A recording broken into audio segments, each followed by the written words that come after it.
The ocean doesn't negotiate. 1 second I was on a deck.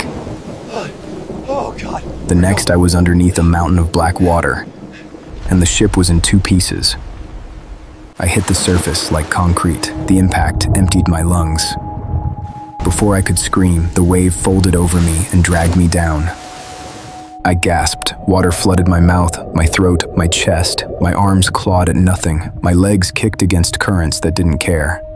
The weight of my boots pulled me deeper. The cold wrapped around my ribs like a fist. My lungs burned. My ears rang. Sound died. Pain faded. Time stretched into something soft and terrible. A memory surfaced. Disinfectant. Fluorescent lights. My son in a hospital bed, coughing so hard his whole body shook. I need to be upfront The doctor's with you about the voice. financial implications. The treatment will be incredibly expensive, and insurance won't cover everything. I remember the bills. Stacks of them. Red ink. Final notices. I remember my friend's voice. There's a crew. They hunt merfolk. The pay is insane. Dangerous, but I remember signing my name. I signed up to hunt monsters so my son could live. And now I was drowning, and the memory couldn't save me. My body was already gone. The only thing left was a single thought, burning in the dark. I can't die. I can't die. I can't. Silence. I crossed the threshold, the place where drowning stops being a fight and starts being a fact. I was sinking toward something I couldn't name, and part of me thought, maybe this is okay. Maybe this is how it ends. Then the pressure changed. It came from below. Not a current, a direction. Something was rising toward me. I felt it in my bones before I saw anything. A vibration so low it didn't register as sound. Just wrongness. Just weight. And then, light. Faint. Blue. Pulsing near my chest. I looked down. Something was glowing beneath my shirt. Moving. Trembling, drifting toward my mouth like it had a will of its own. Before I could react, she appeared. She came out of the dark like a blade through silk, fast, silent, inhuman. Her skin was pale, almost luminous. At her throat, thin slits fluttered. Gills, I realized. Her eyes locked onto the glow at my chest, and her expression shifted. Not fear, calculation. She grabbed me. Her voice didn't come through the water. It came through my skull. I didn't understand. I couldn't move. I couldn't fight. She pressed her mouth to mine. Something cold and alive slid from her lips into my throat. It moved like mercury, like a living thing with purpose. It burrowed into my chest and settled. Then the pain began. My skin caught fire. Every pore on my body ripped open at once, burning, itching, screaming. I convulsed. My lungs spasmed, trying to breathe air that wasn't there, rejecting water that was now supposed to be my life. And then, stillness. Cold flowed through my skin, not into my lungs, through my skin. I was breathing, but not the way I'd breathed for 32 years. The water moved through me like I was made of mesh. The pressure below shifted. The direction faded. Whatever had been rising stopped. She checked me, clinical. Her hands pressed against my chest, feeling for something I couldn't name. Tide breath stable, pearl seated. She pulled back. I tried to speak. Water filled my mouth, but I didn't choke. What did you do to me? Her answer was simple. Final. I saved your life and ended the one you had. The realization hit like a second drowning. I was alive, but the air I needed to save my son, it would kill me now. She didn't let me process it. The pearl chose you. You're a bearer now. I'm taking you to Thalora. The Deep Queen will decide what happens next. I grabbed her arm. I have a son. He's dying. I have to go back. You can't. I don't believe you. I kicked toward the surface. She shouted something into my mind, but I didn't listen. My son's face was the only thing I could see. The hospital bed, the bills, the promise I'd made when I signed onto that ship. I broke the surface. Air touched my skin, and it burned. Not like heat, like acid. Every inch of me screamed. My lungs seized, not from water, from air. I opened my mouth to breathe, and nothing came. Nothing worked. The sky crushed me. Blackness. She dragged me back under. The tide breath kicked in again, cold and alien, and I gasped water like a man saved from suffocation. Her eyes were hard. No more arguments. You're coming with me. I didn't fight. I couldn't. She pulled me through the dark for what felt like hours. Then, lights, faint and blue, rising from structures I couldn't identify. A border, a threshold. "Thalora," she said, "almost there." The pearl in my chest trembled. Not a small tremor, a violent shudder, like something had grabbed it and squeezed. She froze, her eyes went wide, then the vibration hit, bone deep, directionless at first, then focused, coming from below. The border lights flickered. Darkness rose like a tide, swallowing the blue glow inch by inch. "Stalker," she breathed. The signal leaked. It found us. The pressure squeezed. I watched her get pulled toward the black, not swimming, dragged. Her hand slipped from mine. Her mouth opened in a silent scream. She was going to die. Something inside me snapped. I didn't think. I didn't plan. I just pushed. The pearl flared, white hot. A pulse of force erupted from my chest, and the pressure rebounded. The darkness flinched. She was yanked out of the swallow line, tumbling back toward me. I collapsed. Vertigo. Tide breath stuttering. My vision swam. When I could see again, she was staring at me. Not with gratitude, with something closer to fear. The pearl listened to me, and the way she looked at me after, I knew that made me dangerous. Thalora was a fortress, cold stone, bioluminescent veins, guards with lidless eyes that tracked me like prey. She led me to the throne room. The deep queen sat at its center, regal, alien, ancient. Her gaze landed on me like a weight, a human bearer. Her voice filled the water, resonant and absolute. "This is a breach.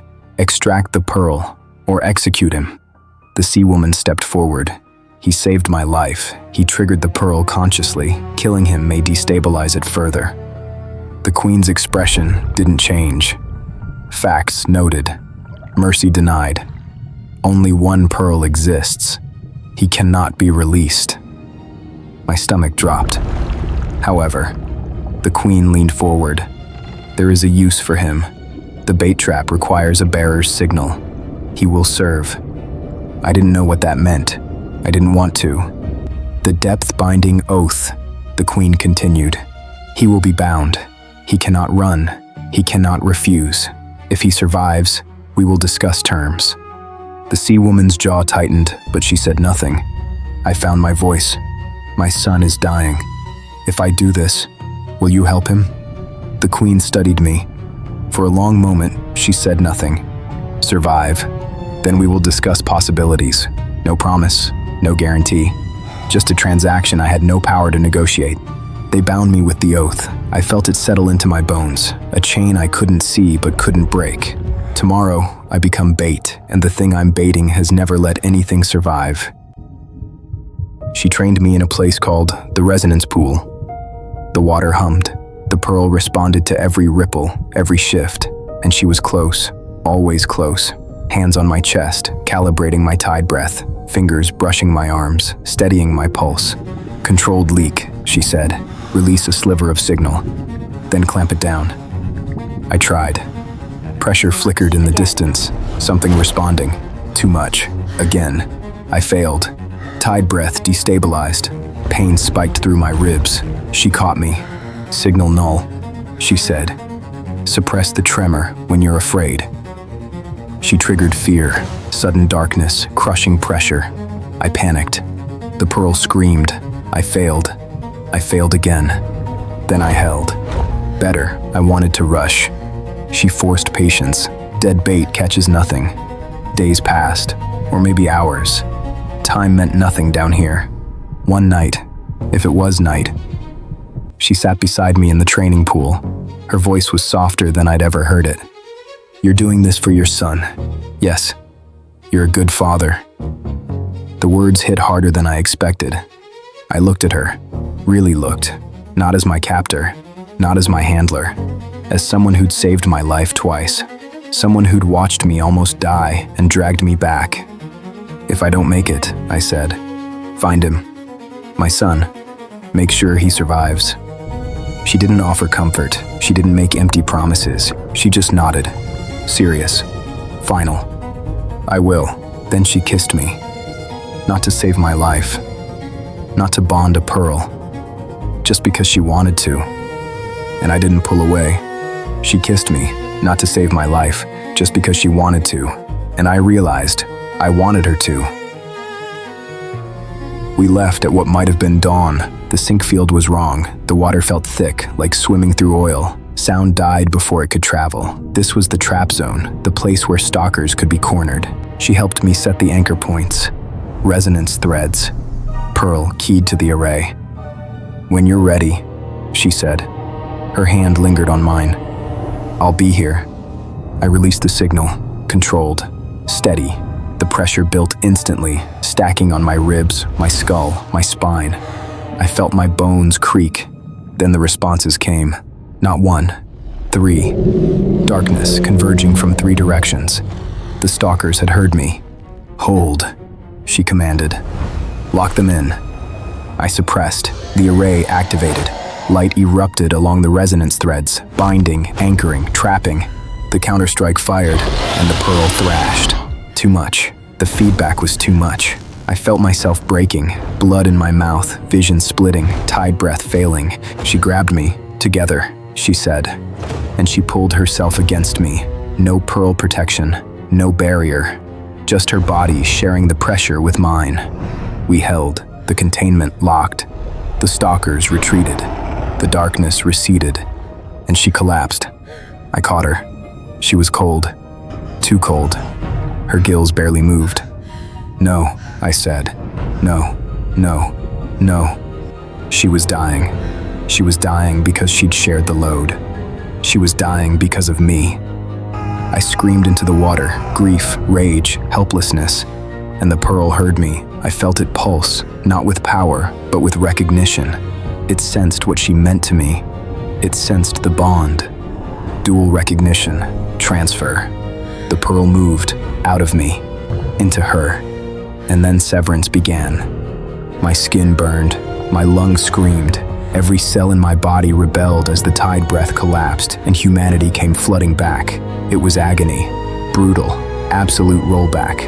She woke, gasping, alive. She saw me convulsing.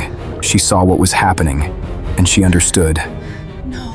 "No," she whispered, tears in the water. "You didn't have to. I did. There was no time. Severance was killing me. The surface was my only chance now."